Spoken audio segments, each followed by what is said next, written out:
Hey there, this is Voice of the Journey. I was thinking today that I was not the smartest kid and even got technically expelled from my school when I was 15. I was not brilliant at all, maybe a little too crazy. When I try to remember those days, it's hard to see myself inside a classroom paying attention to the lecture because I was doing anything but that. However, there's this one time I do remember being next to one of the smartest guys in the classroom because they basically assigned him as my savior. I did all I could with his help, but it was too late. I didn't quite make it. And what I remember most about that year, 2013, is the launch for GTA 5 for PlayStation 3. I was all hyped and got the game by technically not lying but hiding important details from my mom. She was in LA for a couple of weeks while I was getting expelled, but I was too ashamed to tell her. So she got me GTA without knowing about my situation, thinking I had saved the school year. But again, it was too late when I tried to fix it. I tried to fix in 2 months what I did wrong in 8. Impossible. And I'm sharing this because I was not a brilliant student. I found it hard and boring to listen to someone I didn't admire, or even listen to someone I didn't want the life they had. And this also happened when I enrolled in university. And it's hard to listen and learn from someone who does not align with my idea of life. And I'm not saying they were dumb or bad teachers. I've had very good teachers who left a lasting impact, but it's usually 1 out of 10, let's say. And that's okay. I'm not supposed to admire everyone, and that's how the school system works. But it didn't work for me. And now I think the one who learns the most in a classroom is the teacher. And that's why I love to teach. It's the best way to know I know.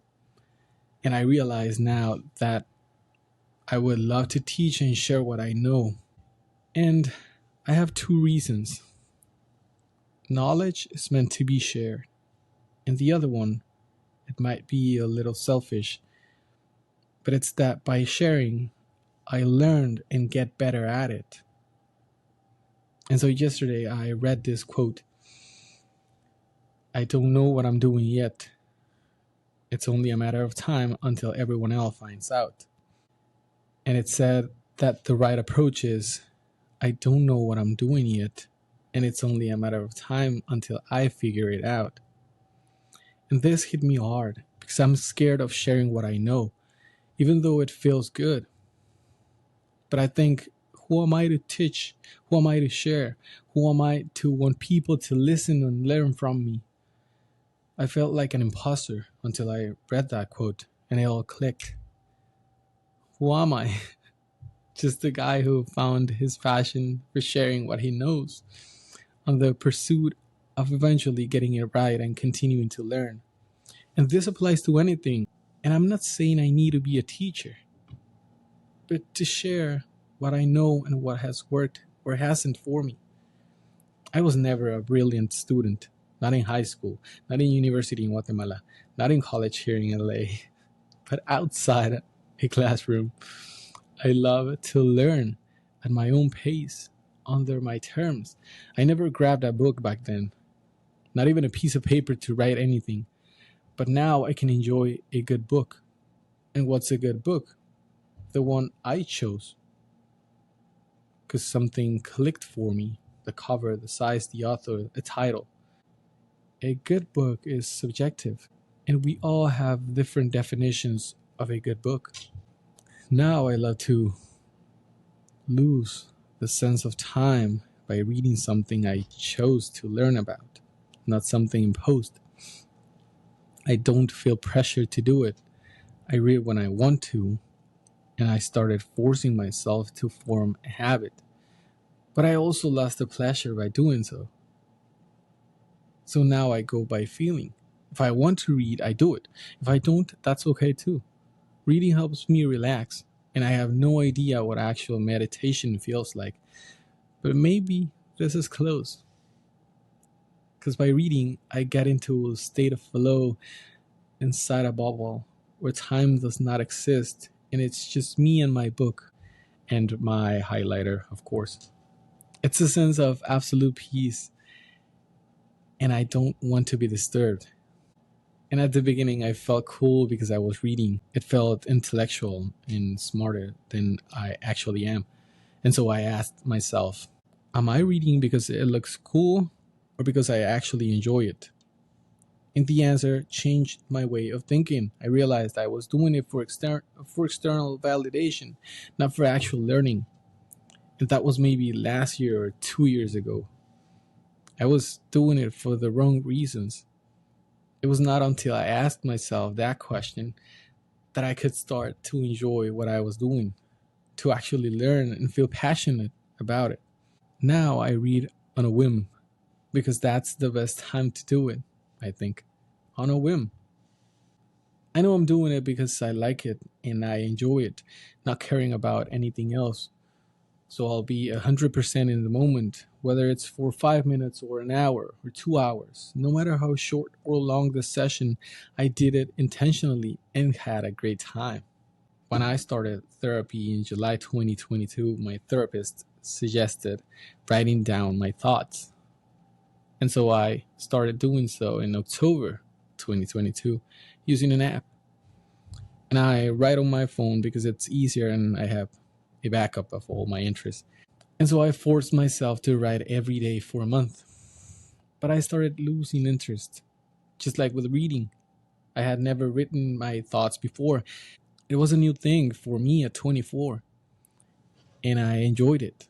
But since I forced myself, I started to lose interest. And so I stopped for a bit to understand that there was no need to do it that way. Writing is an exercise in organizing your thoughts.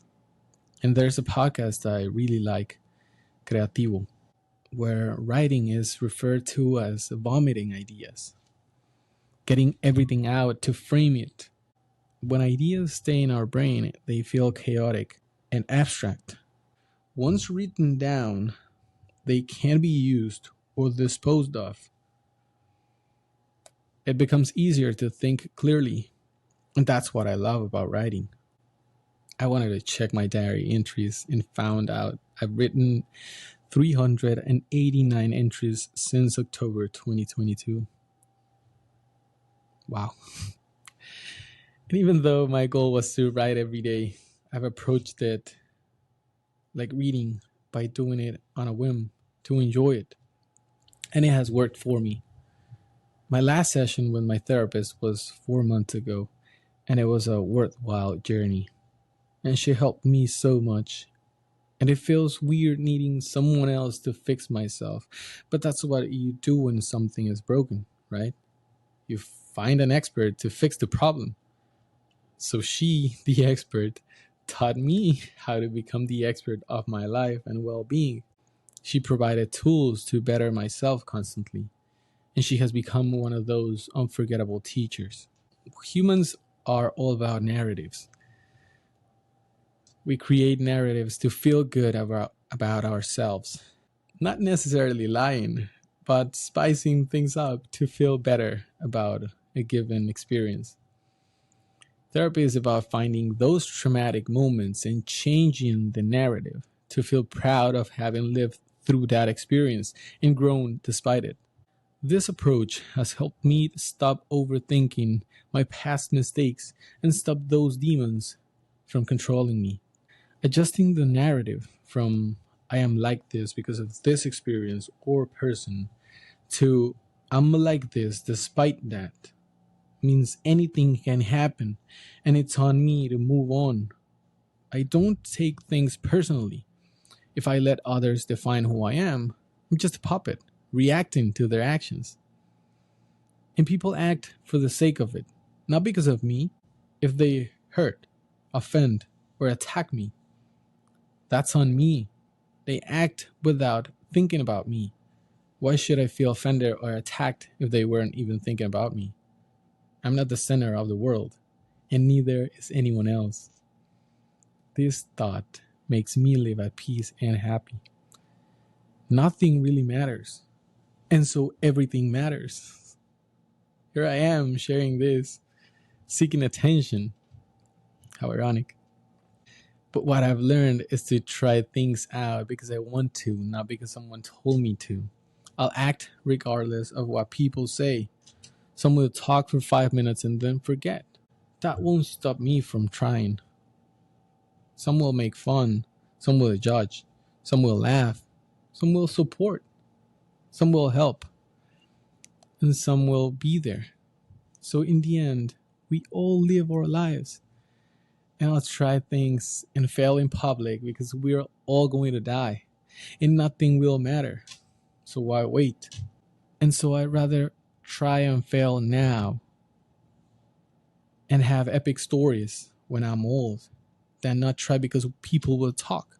Every time I deprive myself of doing something I want to try because of what people might say, I remind myself that I'm not the center of the world and no one really cares. And so, as long as I'm not intentionally hurting someone, I'll give it a shot. If it works, good. If I fail, even better, because I'll learn something. I win either way. I understood that I will win because of failure. And every failure brings me one step closer to success. My past experiences are proof that I keep trying despite failure, which makes me want to fail even more, to learn even more. I don't learn by winning. I learn by failing over and over again. And for the record, I don't know what I'm doing yet. And it's only a matter of time until I figure it out. Yo soy Bruno, and I'll see you in the next one.